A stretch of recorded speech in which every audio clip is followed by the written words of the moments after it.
ప్రస్తుతం మనతో పాటు హైకోర్టు అడ్వకేట్ నల్లమస కృష్ణ ఉన్నారు. మాట్లాడించే ప్రయత్నం చేద్దాం. చెప్పండి, ఏదైతే కొండగల్ గ్రామానికి సంబంధించి చాలా పెద్ద ఎత్తున కూడా నిరాహార దీక్ష చేస్తున్నారు, వాళ్ళ భూములు కూడా కబ్జా అవుతున్నాయని కూడా వాళ్ళు చెప్తున్నారు. అసలు ఏం జరుగుతుంది అనుకోవచ్చు అక్కడ? ఇప్పుడు ప్రస్తుతం చర్చ జరుగుతున్నది కొండకల్లో వెలిమెల 2 గ్రామాల సరిహద్దులో ఉండేటువంటి భూమికి సంబంధించినటువంటి సమస్య గురించి. అంటే అక్కడ అది గ్యాప్ ల్యాండ్, బిల్లదాకల్ ల్యాండ్ అంటారు. అంటే ఇప్పటిదాకా ఎటువంటి సర్వే నెంబర్ ఇవ్వబడకుండా ఉన్నటువంటి భూమి అన్నట్టు. ఈ భూమిపైన గత 3-4 తరాల నుంచి అక్కడ స్థానికంగా ఉండేటువంటి కొండకల్ తండా గిరిజనులు, వెలిమల తండా గిరిజనులు వ్యవసాయం చేసుకుంటూ జీవిస్తున్నారు. ఆ క్రమం లోపల వాళ్ళు 1994లో హైకోర్టుకు పోయి మాకు ఈ భూమి అయితే గ్యాప్ ల్యాండ్ ఉందో అక్కడ అది గవర్నమెంట్ స్వాధీనంలో ఉండవలసినటువంటి భూమి కనుక ఆ భూమి మీద మాకు పట్టాలు చేయండి, అసైన్మెంట్ చేయండి అని చెప్పి పోయినారు 40 మంది గిరిజనులు.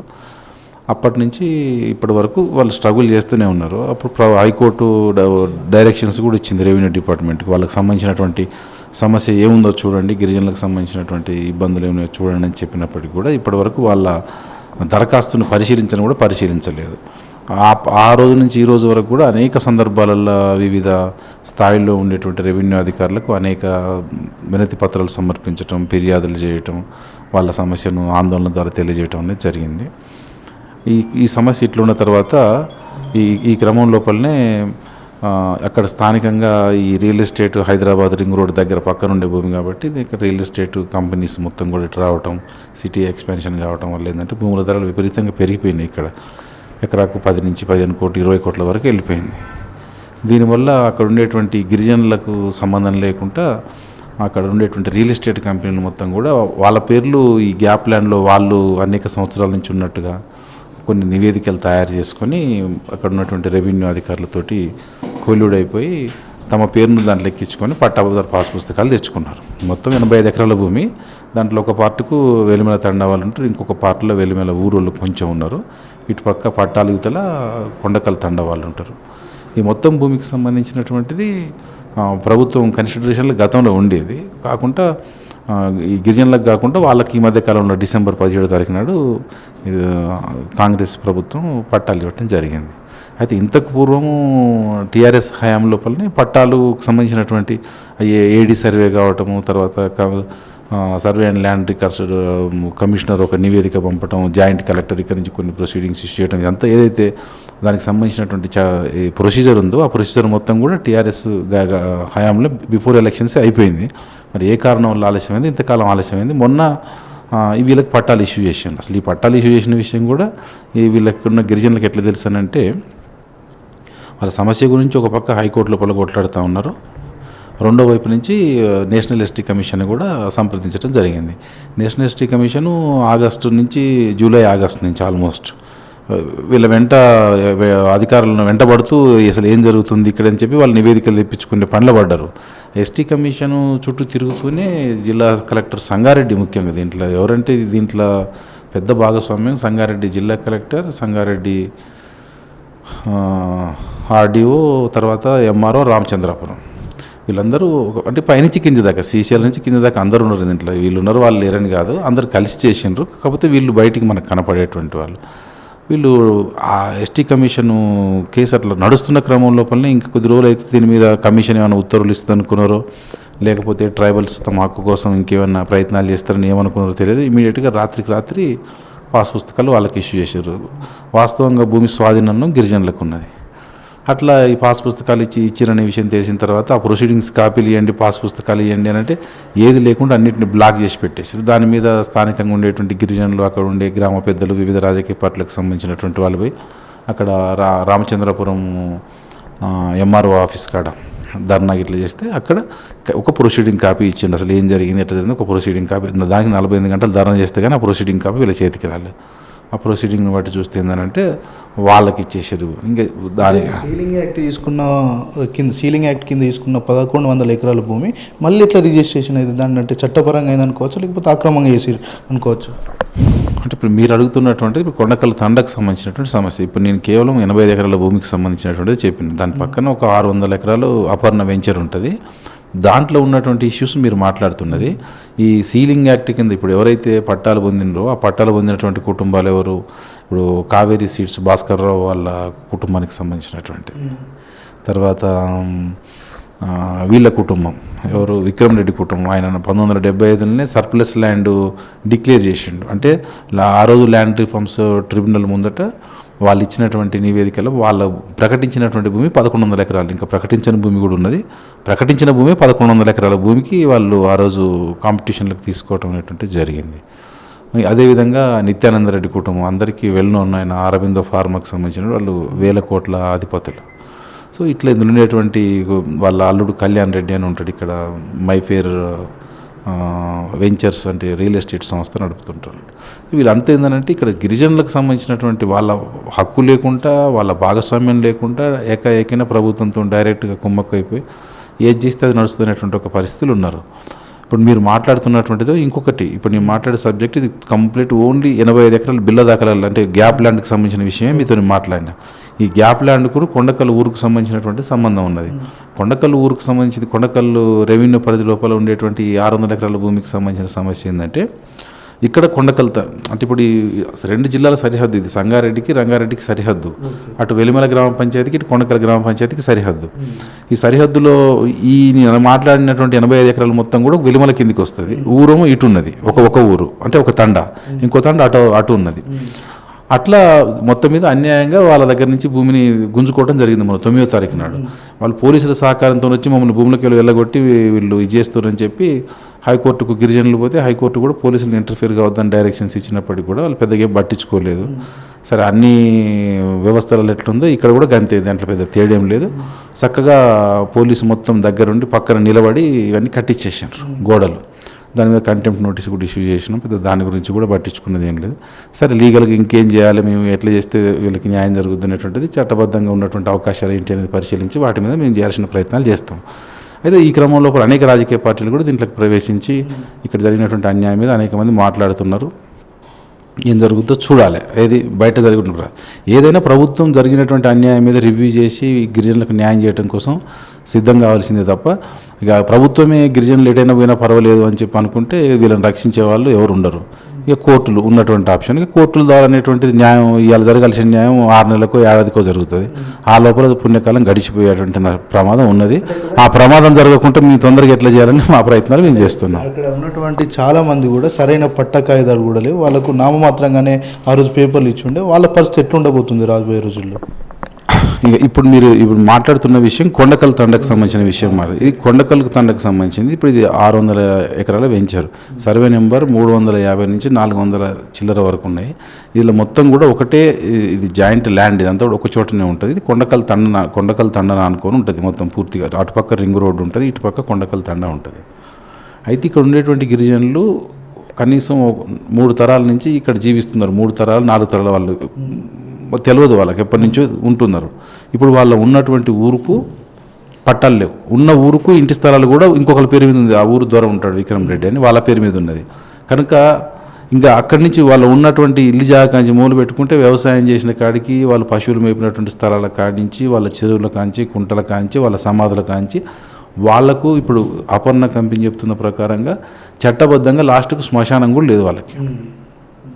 ఇది కండిషన్. ఇది అది అసలు ఎందుకు ఇట్లా జరిగింది అని మనం లోపలికి పోతే అసలు వాస్తవంగా వీళ్ళకి నిజంగానే భూమి లేదా, లేకపోతే భూమి ఉంటే భూమి లేనట్టుగా ఇవాళ తయారైనరా అని గమనిస్తే వాస్తవంగా వీళ్ళందరికీ కూడా ఒక్కొక్క కుటుంబానికి 20 ఎకరాలు, 30 ఎకరాలు, 40 ఎకరాలు, ఇక టాకరీ అనే కుటుంబానికి అయితే దాదాపు 75-80 ఎకరాల భూమి ఉన్నది. ఇవన్నీ కూడా 1975 లోపల మొట్టమొదలు ల్యాండ్ రిఫార్మ్స్ యాక్ట్ వచ్చినప్పుడు 1961లోనే వీళ్ళందరి పేరు మీదకి ల్యాండ్ ట్రాన్స్ఫర్ చేయడం అనేది మొదలైంది. వీళ్ళందరూ పీటీదారులకు 482 ఎకరాల చిల్లరకు పీటీ హక్కులు ఉన్నాయి ఇక్కడ ఉండేటువంటి గిరిజనులకు. అందులో కొంతమందికి పీటీ హక్కులు ట్రాన్స్ఫర్ అయినాయి, మరి కొంతమందికి పీటీ హక్కులు ట్రాన్స్ఫర్ చేయబడలేదు. చేయకుంటే ఏంటంటే పీటీ హోల్డర్స్ ఉన్నప్పటికీ కూడా వాళ్ళ భూములలో మీరు డబ్బులు ఇస్తేనే మీకు ఆ భూమి అమ్ముతాం అనే పద్ధతుల లోపల వాళ్ళకు వ్యాపార దృష్టితోటి వాళ్ళకు డబ్బులు తీసుకుని ఆ భూములు గిరిజనులకు అమ్మటం జరిగింది కొంత భాగం. దాని తర్వాత మళ్ళీ అదే గిరిజనుల కాంచి మళ్ళీ వాళ్ళు తీసుకున్నారు. ఇది పీటీకి సంబంధించినటువంటిది. దాంట్లో పీటీ చట్టంకి సంబంధించింది కూడా వాళ్ళు 3080 ఇష్యూ చేసేటప్పుడు కానీ లేదా పాస్ పుస్తకాలు ఇచ్చేటప్పుడు కానీ ఎక్కడ కూడా ప్రొసీజర్ పాటించలేదు. వాళ్ళు అనుకునేటువంటి మనుషుల పేరు మీదకి పీటీ ట్రాన్స్ఫర్ చేయించటము అనేక అక్రమాలు జరిగినాయి. అందులో ఇంకా లోపలికి పోతే చాలా అంశాలు ఉన్నాయి దాంట్లో. ఇకపోతే 300 రూపాయల ఎకరం చొప్పున వీళ్ళు 1978కి 81కి మధ్యలో దాదాపు 46 ఎకరాల చిల్లర భూమికి ఒక్కొక్క మనిషి ఒక్కొక్క ఎకరానికి ఎంత 300 రూపాయలు కట్టిండ్రు. 300 రూపాయల చొప్పున చెల్లించి భూములు తీసుకున్నారు. ఆ భూములలో ఇవాళకి వ్యవసాయం చేసుకుంటూ జీవిస్తున్నారు. దానికి పట్టాలు లేవు. రేపు వచ్చి మీకు రిజిస్ట్రేషన్ చేస్తా, మాపు వచ్చి రిజిస్ట్రేషన్ చేస్తా అంటున్నారు. ఉన్నది ఏందయ్యా అంటే నిజంగానే ఇది సాదా బైనామా ఉంటే వీళ్ళని పెట్టుకుంటుంటే సాదా బైనామా కాదు, ఇంతంత కాగితం ముక్కు ఉంటుంది. చిన్న కాగితం ముక్కలు ఇక్కడి నుంచి మన సిగరెట్ ప్యాకెట్ మీద అగ్గిపెట్టి మీద రాస్తారు అన్నట్టు. ఇంగ్లీష్లోనే రైటింగ్ రాసి భూమి కొనుగోలు నిమిత్తమై ఇంత ఇచ్చిండ్రు. ఆయనకి ఇష్టం ఉంటే సర్వే నెంబర్ ఇస్తారు, ఇష్టం లేకపోతే సర్వే నెంబర్ వేయడు, రాసి కింద సంతకం పెట్టి ఇచ్చేస్తారు. ఆ చిట్టీలు దాచిపెట్టుకున్నారు. ఈ 45 ఏళ్ళ నుంచి వీళ్ళంతా ఏం చేశారంటే ఆ చిట్టీలు దాచిపెట్టుకున్నారు, వ్యవసాయం చేసుకుంటాను. వీళ్ళు ఎట్లా ముందుకు పోవాలో తెలియదు. ఎందుకంటే ఊరు ద్వారా ఆయనకు అక్కడ 1100 ఎకరాల భూమి ఉంది అఫీషియల్గానే. ఇంకా దాని చుట్టుపట్టు మొత్తం లెక్కేస్తే 1500-2000 ఎకరాలు ఉంటుంది. వాళ్ళ నాన్న ఇప్పుడు విక్రమ్ రెడ్డి వాళ్ళ ఫాదర్ నరసింహారెడ్డి సమితి ప్రెసిడెంట్ ఉండేవాళ్ళు ఆ రోజులలో. కాబట్టి ఏంటంటే రాజకీయ పలుకుబడి విపరీతంగా ఉన్నది. ఇక్కడ రాజకీయ పలుకుబడి ఉంది అంటే ఇక్కడ ఉన్నటువంటి చుట్టుపట్టు ప్రాంతాల్లో ఉండేటువంటి ధనిక కుటుంబాలు, ఆర్థికంగా ఉన్నటువంటి వాళ్ళందరూ కూడా వాళ్ళకే సహకరిస్తారు. కనుక ఈ గిరిజనుల గురించి ఆలోచించేవాడు ఎవడు లేడు. వీళ్ళకు సొంతంగా అంత తెలివితేటలే. ఒక్క నిరక్షరాస్యులు ఇప్పుడు తండల మొత్తంలో ఇంటర్మీడియట్ చదువుకున్నవాడు ఒక్కరిద్దరు వెళ్ళారు. అటువంటి నిరక్షరాస్యత అంటే మనకు సిటీకి కూతవేటు దూరంలో ఉన్నప్పటికీ కూడా బాగా వెనుకబడ్డటువంటి తాండా అది. ఇంత పక్కన అందరూ అక్కడ కార్లు ఉంటాయి, పక్కన జీపులు ఉంటాయి, పక్క నుంచి ట్రైన్ పోతుంటుంది, ఇటు పక్క నుంచి కొద్ది దూరం అర్ధగంట పోతే ఎయిర్పోర్ట్ ఉంటుంది, ఇంకొక 5 నిమిషాలు పోతే సిటీ ఉంటుంది. కానీ వాళ్ళు అదొక ప్రపంచంలో జీవిస్తూ ఉంటారు అన్నట్టు. కాబట్టి వీళ్ళ అజ్ఞానాన్ని వీళ్ళు వెనుకబడతానని ఆసరా చేసుకొని వాళ్ళు పూర్తిగా పట్టాలనేటువంటి వీళ్ళకు చేయకుండా ఆ భూమిని మొత్తం తొక్కి పట్టేసారు. ఇప్పుడు పోయి అడిగితే ఏంటంటే ఇప్పుడు ఈ కాగితాలకు ఏం విలువ ఉంటుంది, నువ్వు కోర్టుకు పోతే పొమ్మని చెప్పి మాట్లాడుతున్నారు. అది అదృష్టం కొద్ది ఏంటంటే ఆ భూమిని అంటి పెట్టుకున్నారు కాబట్టి అట్లున్నారు. అది కూడా ఎస్టీ కమిషన్కి నివేదించడం జరిగింది. దాని మీద ఏం జరుగుతుందో చూడాల్సిన అవసరం ఉన్నది. ఇది 2వ సమస్య. 3వ సమస్య అసైన్డ్ భూములకు సంబంధించింది. 21 ఎకరా దాకా తండా ఉన్నటువంటి గిరిజనులకు అసైన్ చేయడం జరిగింది. ఆ అసైన్కి సంబంధించినటువంటిది కూడా వాళ్ళ పేరు ఎక్కించుకోరు. అసైన్లో కూడా ఆ దొర కుటుంబానికి సంబంధించిన వాళ్ళ పేరు ఎక్కించుకున్నారు. వాళ్ళ పేరు ఎక్కించుకోవడానికి అవకాశం లేనటువంటి భూములు ఏవైతే ఉన్నాయో ఆ భూములల్లో ఎవరి పేరు గిరిజనుల పేరు లెక్కకుండా చూసారు అన్నట్టు. అంటే మొత్తం మీద దాదాపుగా ఒక 350 నుంచి 400 ఎకరాల భూమి ఉండవలసినటువంటి ఆ తాండాకి ఇప్పుడు మొత్తం మిగిలినటువంటి భూమి చట్టబద్ధంగా రెవెన్యూ భూమి పట్టా భూమి 56 గుంటలు. అది మేఘావత్ టోపీ అనేటానికి 30 గుంటలు ఉంటుంది. మేఘావత్ చిన్ని అనేటువంటి కుటుంబానికి 26 గుంటల భూమి ఉంటుంది. ఈ 56 గుంటలు ఇంకొకైనా రాతోటి శంకర్ అంటానికి 10 గుంటలు, అంటే మొత్తం 66 గుంటల భూమి చట్టబద్ధంగా వాళ్ళకి ఉన్న మిగిలినటువంటి భూమి. ఏది రెవెన్యూ పట్టా. ఈవెన్ ఇంటి స్థలాలు, వాటర్ ట్యాంకు, స్కూల్ బిల్డింగు ఏది కూడా వాళ్ళ పేరు మీద ఏం లేదు ఇవాళకి. ఇది సిచ్యువేషన్. సరే, ఇప్పుడు ఇది ఇట్లుండగా ఇప్పుడు గుడికి సంబంధించిన 40 ఎకరాల భూమి ఉంటుంది. ఆ 40 ఎకరాల భూమిలో కూడా వీళ్ళే వ్యవసాయం చేసుకుంటూ జీవిస్తుంటారు. ఇప్పటికి కూడా పంటలు అందులో ఉన్నాయి, కొబ్బరి చెట్లు, బావులు, వ్యవసాయం అంతున్నది. ఆ గుడి భూములు కూడా ఆక్రమించడం కొరకు మరొక వైపు నుంచి ప్రయత్నాలు చేస్తున్నారు. వీళ్ళ భూములు ఆక్రమించి దాంట్లో 270 ఎకరాల చిల్లర అఫీషియల్గానే ఆ పర్టికులర్ పార్ట్ను ఆక్రమించి పెద్ద పెద్ద 10 ఫీట్ల గోడలు కట్టిన తర్వాత దాని మీద ఇక్కడ ఉన్నటువంటి పంచాయతీరాజ్ అధికారులకు, జిల్లా కలెక్టర్కు వీళ్ళు పోయి నివేదిక ఇస్తే ఉన్నటువంటి స్థితిని బట్టి ఆ రోజు యాక్షన్ తీసుకొని కొంత కూలగొట్టారు. ఆ ఫిర్యాదు మీద కూలగొట్టిన తర్వాత దాని మీద పెద్ద స్థాయిలో మంత్రుల స్థాయిల నుంచి పైరవీలు చేసేసి ఎక్కడైతే కూలగొట్టారో దాన్ని తిరిగి మళ్ళీ వాళ్ళతోనే కట్టించారు ఆ పంచాయతీరాజ్ శాఖ అధికారులతో. అది దానంత దారుణం ఇంకోట్లేదు. కూలగొట్టిన గోడలు ఉన్నాయి, తిరిగి కట్టింది కూడా మీరు పోయి చూస్తే మీకు కనపడతాయి. చుట్టూ ఉన్నటువంటి చెరువులు కబ్జా చేసిర్రు, కుంటలు కబ్జా చేసినారు. వీళ్ళు ఇరిగేషన్ అధికారుల మీద కంప్లైంట్ ఇచ్చి హైకోర్టులో కేసు ఇస్తే పోయినరు కూలగొడ. హైదరాబాద్ నగరంలో హైడ్రా అని చెరువులను ఏదైతే వెనుక తీసే ప్రయత్నం అయితే హైడ్రా చేస్తుంది. మరి ఇంత పెద్ద కబ్జా జరుగుతున్నా కూడా హైడ్రా ఎందుకు పట్టించుకోవట్లేదు ఈ విషయంలో? ఇది హైడ్రా కిందికి రాదట. తెల్లాపూర్ మున్సిపాలిటీ అవే హైడ్రా కిందికి వస్తుంది. ఇది మండల కేంద్రం ఉంది, జీపీ పరిధి, కాబట్టి ఇది హైడ్రా కిందికి రాదు. అయితే హైడ్రా కిందికి వస్తే హైడ్రా ఏం చేయగలుగుతుంది అనేటువంటిది చూడాలి. మరి మనకైతే అది హైడ్రా జ్యూరిస్డిక్షన్లకు రాదు. కాబట్టి హైడ్రాకు హైడ్రా కూడా ఫిర్యాదు చేసినాం. లేదు, హైడ్రా కూడా ఫిర్యాదు చేయడం జరిగింది. కానీ హైడ్రా వాళ్ళు ఏం రెస్పాన్స్ చేయలేదు. ఇది హైడ్రా పరిధి కిందికి కూడా వాళ్ళు ఏదైతే ప్రకటించినటువంటి వాళ్ళ పరిధి ప్రాంతం ఏదైతే ఉందో దాని కిందికి రావట్లేదు. ఇది అట్లా మొత్తానికంటే రాబోయే రోజుల్లో కేసుని ఎట్లా తీసుకెళ్తారు? ఎందుకంటే అక్కడ ప్రైవేట్ బౌన్సర్లు కూడా వీళ్ళ మీద దాడి చేసి రిటర్న్ వీళ్ళ మీద కూడా కంప్లైంట్ చేసారు, అక్రమ కేసులు కూడా బనాయించారని అక్కడ ఉన్నటువంటి గిరిజనులు చెప్తున్నారు. బౌన్సర్స్ అంటేనంటే అక్కడక్కడ ఇప్పుడు అది ఒక ప్రత్యేకమైన ఒక సామ్రాజ్యంగా ఏర్పడ్డది ఆ ప్రాంతం మొత్తం కూడా. అంటే ఈ హైదరాబాద్ చుట్టూ ఒక అక్కడక్కడ కొన్ని పెద్ద పెద్ద కంపెనీలు ఉన్న కాడ ఎట్లయితే ఉంటుందో అదే పరిస్థితి. అది కార్పొరేట్ కంపెనీ. దాంట్లో ఏంటిదని అంటే అక్కడ స్థానికంగా ఉండేటువంటి బౌన్సర్స్, ఇక్కడ లోకల్ హైదరాబాద్ నుంచి వచ్చే బౌన్సర్స్తో పాటుగా వేరే రాష్ట్రాల నుంచి కొంతమంది ఈ రౌడీలను పట్టుకొస్తారు, తర్వాత సిక్కులను పట్టుకొస్తారు. వీళ్ళంతా ట్రైబల్స్ కాబట్టి ఇప్పుడు వీళ్ళ మహిళలకు సంబంధించింది వీళ్ళు కొట్లాటకు వస్తే ఎట్లా అని చెప్పి వేరే జిల్లాలో ఉన్న మా గిరిజన మహిళలను పట్టుకొస్తారు. ఇదంతా రోజువారి నిత్యాకృత్యం అన్నట్టు. దాదాపు వాళ్ళ మీద 20 క్రిమినల్ కేసులు పెట్టారు ఇప్పటికీ. ఈ మధ్య కాలం లోపల మొత్తం ఇంత పెద్ద చర్చ జరిగి కోర్టులలో కేసులు, తర్వాత నేషనల్ ఎస్టీ కమిషన్ ఇన్వాల్వ్మెంట్ కావటం, రాజకీయ పార్టీలు అందరూ మాట్లాడుతుండటం వల్ల వీళ్ళకి జరిగినటువంటి అన్యాయం ఎక్కడ జరిగింది, వీళ్ళ భూమి ఎక్కడ ఆక్రమణకు గురైంది, ఎక్కడ భూ సంస్కరణల చట్టాన్ని ఉల్లంఘించి ఆపర్ణ కంపెనీ కానీ విక్రమ్ రెడ్డి కానీ గిరిజనులను మోసం చేశారనే విషయం ప్రతి ఒక్కొక్కరికి తెలుస్తూ రావటం మూలంగా ఈరోజు ఏంటంటే వాళ్ళకు కొద్దిగా రక్షణ, ధైర్యం అనేటువంటిది వచ్చింది. కనుక వాళ్ళు నిరాహారదీక్ష చేస్తున్నారు. ఇప్పుడు వీళ్ళు ఆందోళన కార్యక్రమాలు చేస్తే చేయనిచ్చే పరిస్థితి లేదు. ఇంకా నిరాహారదీక్ష ఆందోళన కార్యక్రమం అనేటువంటిది అనుకోవాలి. అట్లా నిరాహారదీక్ష శిబిరం నడుస్తూ ఉండటం వల్ల ఏంటంటే ఇప్పుడు మీలాంటి అనేక న్యూస్ ఛానల్స్ వాళ్ళు వచ్చి మెల్లమెల్లగా దీన్ని ప్రచారంలోకి తీసుకొని రావడం జరిగింది. మెయిన్ స్ట్రీమ్కి సంబంధించినటువంటి న్యూస్ ఛానల్ కానీ ప్రధాన రాజకీయ పార్టీలు కానీ ఇప్పటిదాకా స్పందించలేదు. ఈ మధ్య కాలంలో కొన్ని కమ్యూనిస్ట్ పార్టీలు, గిరిజన సంఘాలు, తర్వాత రాజకీయ పార్టీలు మాట్లాడటం స్టార్ట్ అయిన తర్వాత ఇది పెద్ద ఎత్తున ప్రచారంలోకి వచ్చింది. వాస్తవానికి ఇది మొత్తం ఒక్కొక్కటి చూసుకుంటూ పోతూ ఉంటే లోపలికి పోతే ఎంత అన్యాయం, ఎంత అక్రమం జరిగింది, ఎన్ని వేల కోట్ల రూపాయల కుంభకోణం జరిగింది, గిరిజనులకి ఎంత అన్యాయం జరిగింది అనేటువంటి విషయం మనకు అర్థమవుతుంది. ప్రతి స్టెప్ లోపల ఇప్పుడు మీకు అసైన్డ్ భూములు తీసుకున్నా, లేదా రక్షిత కౌలుదారు చట్టం ద్వారా రావాల్సిన భూములు తీసుకున్నా, గుడి భూములు తీసుకున్నా, లేదా వీళ్ళు 300 రూపాయలు కట్టిన డబ్బు దానికి పట్టాలు రావాల్సిన భూములు చూసుకున్నా, అన్నిటికి సంబంధించిన దాంట్లో కూడా ప్రతి దాంట్లో వీళ్ళకు దారుణమైనటువంటి అన్యాయం జరిగింది.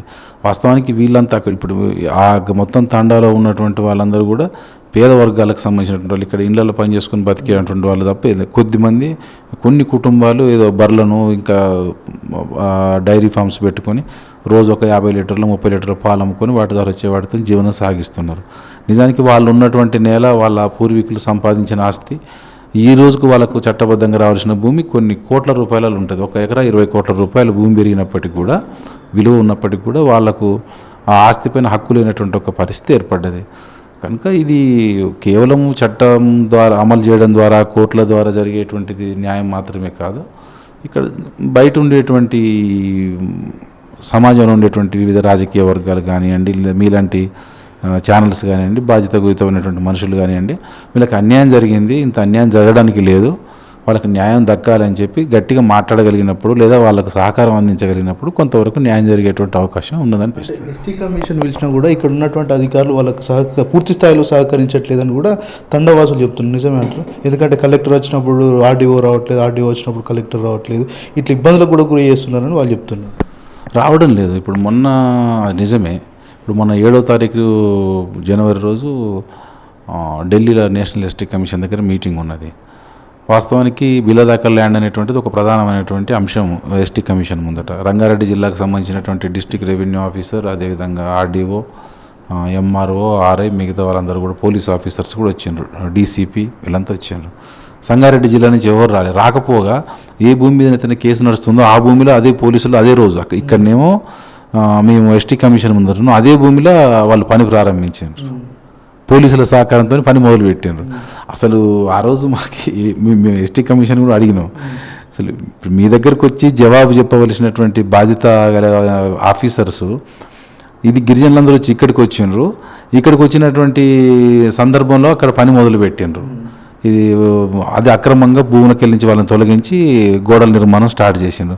ఇంకా దారుణమైన విషయం ఏంటంటే ఆ రోజు ఎస్టీ కమిషన్ గెలవడం కోసం పోయినటువంటి వాళ్ళ మీద వాళ్ళు ఇక్కడ ఉండి వాళ్ళ పట్టా భూముల లోపల గోడ నిర్మాణం చేస్తుంటే వీళ్ళు అడ్డుకున్నారని చెప్పి కేసు పెట్టిండ్రు. వాళ్ళకు హైకోర్టులో క్వాష్ పిటిషన్ ఫైల్ చేసిన సందర్భంగా వాళ్ళ ఫ్లైట్ టికెట్స్ ఇవన్నీ మనం హైకోర్టు జడ్జి గారికి చూపించిన తర్వాత చూసి వాళ్ళకు రిలీఫ్ ఇవ్వడం జరిగింది. అంటే ఇంత స్థాయి లోపల చట్ట విరుద్ధమైనటువంటి పనులు, అక్రమాలు, అన్యాయాలు, చట్టాన్ని దుర్వినియోగం చేయడం అనేది జరుగుతున్నది. అంటే ఇందులో ఒక మంత్రి కూడా ఇన్వాల్వ్ అయ్యండు, ఆయన ప్రమేయం కూడా ఉంది. డైరెక్ట్ వాళ్ళు చెప్తున్నారు ముఖ్యమంత్రితో పాటు మంత్రి ప్రమేయం కూడా ఇక్కడ ఉంది కాబట్టి మమ్మల్ని ఇంత ఇబ్బంది గురి చేస్తున్నారని కూడా తండావాసులు చెప్తున్నారు. నిజమైన విషయంలో మంత్రి ఇన్వాల్వ్మెంట్ అనేది ఎగ్జాక్ట్లీగా ఎంత ఉందనేది మనకు తెలియదు. ఇప్పుడు ఆయనకైతే ఇప్పుడు మంత్రి అంటే పొంగులేటి శ్రీనివాసరెడ్డి రెవెన్యూ మినిస్టర్, ఆయనకు కొంత భూమి ఉన్నది అందులో, ఏది అపర్ణ వెంచర్లో. ఎంతవరకు ఇన్వాల్వ్మెంట్ ఉందో మనకి ఎట్లా తెలుస్తుంది? మనకు అర్థమయ్యేది ఏంటిది? యాక్షన్స్ ద్వారా అర్థమవుతుంది వాళ్ళ చర్యలు ఏంటిది అనేది. ఇప్పుడు ఇంత జరుగుతున్నప్పుడు ప్రభుత్వం ఏం చేయాలి, ఏం చేస్తుంది అనేటువంటిది వాళ్ళు ఆలోచించుకుంటే స్పష్టంగా అర్థమవుతుంది. ఇప్పుడు అటుపక్క సంగారెడ్డి జిల్లా కానీ, ఇక్కడ రంగారెడ్డి జిల్లా కానీ, పోలీస్ యంత్రం కానీ, రెవెన్యూ కానీ, పంచాయతీరాజ్ శాఖ కానీ, లేకపోతే సర్వే అండ్ సెటిల్మెంట్ డిపార్ట్మెంట్ కానీ, ఏదైనా సరే ఇవన్నీ కూడా ప్రభుత్వం యొక్క ఆదేశాలకు లోబడి నడుచుకోవాల్సిన అవసరం ఉంటుంది, అట్లనే పనిచేస్తాయి. ఇంత జరుగుతున్నప్పుడు ఇప్పుడు అక్కడ వెలుమల తండ వాళ్ళ మీద 7 ఎఫ్ఐఆర్లు చేసిండ్రు ఈ 15 రోజులలో. 7 ఎఫ్ఐఆర్లు చేసిండ్రు. వాళ్ళ మీద కొట్లాడే వాళ్ళ మీద, కొట్లాడేటోళ్ళకు మద్దతు ఉన్న వాళ్ళ మీద కూడా కేసులు చేసారు. కాబట్టి ఏంటంటే మంత్రి శాస్త్రం ఉందా లేదా అంటే ఏముంటుంది, ఇందు గలదు అందు లేదని సందేహం వలదు, ఎందెందు వెతికినా అందు గలదు అన్నట్టుగా రాజకీయం లేనిది ఎక్కడ ఉంటుంది? నేను చూసినామంటే నాకు ఎట్ట తెలుస్తుంది, కానీ ఖచ్చితంగా ఉంటుందని బయటనైతే అది ఓపెన్ టాక్. అది ఇక మరి వాళ్ళు ఏమైనా మాట్లాడి ఉండో లేదో చెప్తే తప్ప మనకు తెలిసే అవకాశం లేదు. మీ అసలు ఛానల్లో పోయి మంత్రి గారు మీరు ఉన్నారా లేరా, మరి లేకుంటే మీరు ఎందుకు ఖండించట్లేరు, ఉంటే మరి దాంట్లోకి నుంచి ఎందుకు బయటకు రాట్లేరు అడగండి, అడిగితే తెలుస్తుంది. ఇంకొక విషయం ఏంటంటే గిరిజన శాఖ మంత్రి కూడా రేవంత్ రెడ్డి వ్యవహరిస్తున్నాడు. ఇంత దారుణం జరిగినా కూడా ఇప్పటి వరకు అంటే ముఖ్యమంత్రి, ఎందుకంటే కంచెలేని పాలకు కొనసాగిస్తా అని చెప్తుంటే ముఖ్యమంత్రి రోజు ఇంత జరుగుతుంది, అంటే సిటీలో ఉన్నటువంటి ఇష్యూ ఇంత పెద్ద ఎత్తున జరుగుతుంటే ముఖ్యమంత్రి ఎందుకు స్పందిస్తలేడు? ఆయన దగ్గర కూడా ఫైల్ వెళ్ళిందని అక్కడ గిరిజన వాసులు కూడా చెప్తున్నారు. ఇక ఆయన దగ్గరికి ఫైల్ పోయిందా పోలేదని నాకు తెలియదు, కానీ వీళ్ళంతా ఇక్కడి నుంచి అయితే ట్రైబల్స్ ఒక రిప్రజెంటేషన్ తయారు చేసుకొని పోయిండ్రు అనేది తెలుసు నాకు అంతవరకు. మరి ఏం జరిగిందో తెలియదు.